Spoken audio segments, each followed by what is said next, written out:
Hi, I'd like to read to you from a text that I wrote about being a Jehovah's Witness. It was published in Street Voices. So this is, I was raised a Jehovah's Witness. This is where, from what I'm reading. I was born a Jehovah's Witness and attended meetings regularly.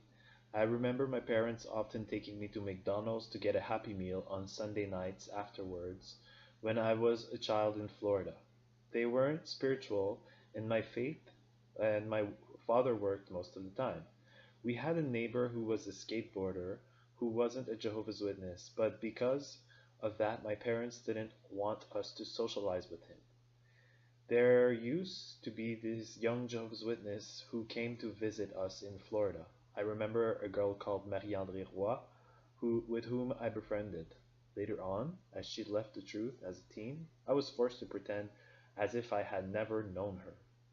Shortly after that, we relocated to Quebec, where most of my family were established. I remember holy book studies taking place in various basements belonging to my grandparents and others. We were encouraged to commentate during the meeting, and I recall my first comments being about the importance of pleasing Jehovah by attending meetings, preaching, and contributing with comments. To entertain myself, I would press my nails and fingers into the styrofoam wall there to pass the time, with which urged my mother to reprimand me. Later in school, other fellow female classmates developed an interest in me, but I had been trained to follow my religious faith with regards to its views of dating and premarital sex, and therefore refused to engage in any relationship, for it would have more than likely led to marriage. Marriage before 18 did not seem ideal. I was also shy. My parents wanted me to make friends within the Jehovah's Witness sector only, disregarding my ability to connect with them. There was nobody there my age. I was forced to end my relationship with my high school friends and retreated to live in my big brother's shadow. They knew nothing about who I really was.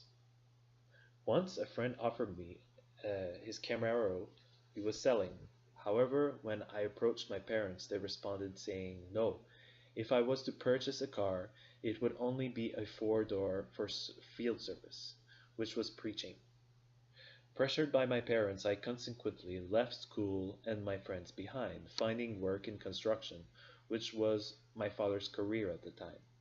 I wasn't comfortable with the idea that Armageddon was going to destroy all my school colleagues, family, teacher, and famous people who didn't believe in Jehovah or followed our rules. In the Kingdom Hall, I faced peer pressure to get baptized. There were younger people than me who were cited as examples who were getting baptized. Women were also encouraged to seek a husband who was spiritual, so I got baptized at 18. During this time, I became interested in astronomy and would love to go stargazing with sisters in the congregation. I would tell them about the constellations we saw. I fell in love with a girl in the congregation, and we were together for 8 months when I experienced my first kiss. Once I had put my arm around her at a meeting. An elder told me it was wrong. Every time I was close, there was a huge guilt from her. Later on, I found out that even oral sex after marriage was forbidden. I did an online class about science and evolution and critics of the Bible. I learned that before the Bible there was the Epic of Gilgamesh that had similar stories to the First Testament. So the Bible could have been inspired by this book. When my girlfriend left me, I made a trip to Vancouver. In Vancouver, I saw a lot of sinful behaviors in a lot of brothers that were examples in the congregation. Maybe it wasn't the truth. When I came back, my uncle got divorced. He was always the nice guy who did everything in line with the faith. He followed every rule which guaranteed him a good marriage. But in reality, his marriage didn't work out. How revolting. I had questions like, how can Jesus start reigning in 1914, which was a human count of time when for God one day is like 1,000 years? I also found evolution was a better explanation about why there are animals in all continents, strange sea creatures, and difference among one species. Also, I noticed happy and healthy people outside the truth when we were told to be a spiritual paradise, the only way to be happy. But when I looked around, I saw depression in the most spiritual people, even in Bethel, the publishing building. These are all reasons why I left. My whole belief system came crashing down. At one point, I thought I didn't have the truth and that I had finally found it.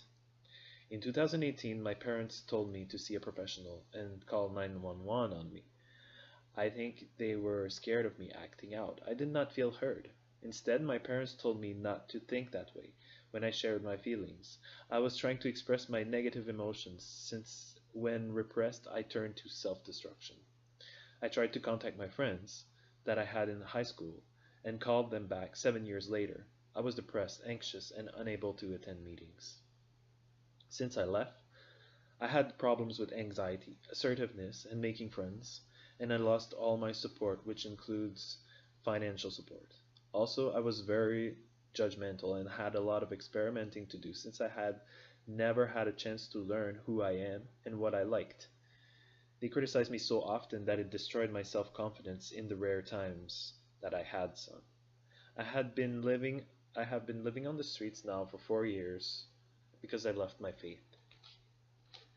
I wrote this a few years ago, inspired by testimony from Moxie, the Van Hoot chick.